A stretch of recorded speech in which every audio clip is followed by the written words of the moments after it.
गंगा नदी के भविष्य पर क्यों मंडरा रहा खतरा? गंगोत्री ग्लेशियर पिछले 40 साल में 10% पिघल चुका है।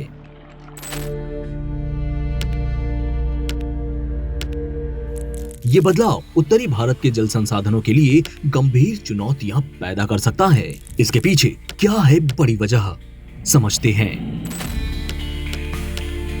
आईआईटी इंदौर और अंतर्राष्ट्रीय सहयोगियों की एक नई स्टडी में इस बदलाव को उजागर किया गया है। स्टडी में पाया गया है कि ग्लेशियर के प्रवाह में बर्फ के पिघलने का योगदान कम हो रहा है, जबकि बारिश से बहाव और ग्राउंड वाटर फ्लो बढ़ रहा है। ये बदलाव गंभीर चुनौतियां पैदा कर सकता है। पिछले 40 वर्षों में गंगोत्री के कुल प्रवाह में बर्फ के पिघलने का हिस्सा 64% रहा, जो ग्लेशियर का मुख्य स्रोत है। इसके बाद ग्लेशियर का पिघलना 21%, बर्फ से बहाव 11% और ग्राउंड जल का 4% योगदान है। लेकिन बर्फ के पिघलने का हिस्सा 1980 से 1990 में 73% से घटकर 2010 से 2020 में 63% हो गया। गंगा नदी का प्रमुख स्रोत गंगोत्री ग्लेशियर पिछले 40 साल में 10% पिघल गया।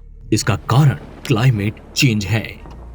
2001 से 2020 में गंगोत्री क्षेत्र का औसतन तापमान 1980 से 2000 की तुलना में 0.5 डिग्री सेल्सियस बढ़ गया। इससे गर्मियों में ग्लेशियर जल्दी पिघलना शुरू हो गया। पीक डिस्चार्ज अगस्त से जुलाई में शिफ्ट हो गया। स्टडी में पाया गया कि जलवायु परिवर्तन के कारण गंगोत्री क्षेत्र में कम बर्फबारी हो रही है, क्योंकि तापमान बढ़ने से बर्फ कम बन रही है। इसकी वजह से हिम क्षेत्र और बर्फ के पिघलने से होने वाले प्रवाह में कमी देखी गई, जबकि बारिश से बहाव और ग्राउंड वाटर फ्लो बढ़ गया। 1990 के दशक से पीक डिस्चार्ज जुलाई में होने लगा, जो पहले अगस्त में होता था।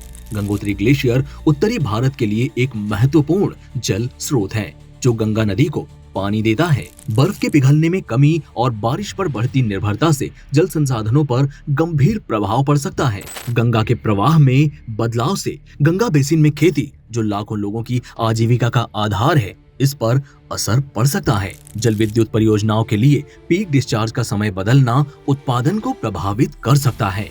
ऊंचाई वाले क्षेत्रों में पानी की उपलब्धता कम हो सकती है। तापमान वृद्धि और कम बर्फबारी से गंगा के प्रवाह की संरचना बदल रही है, जो उत्तरी भारत के लिए एक चुनौती है।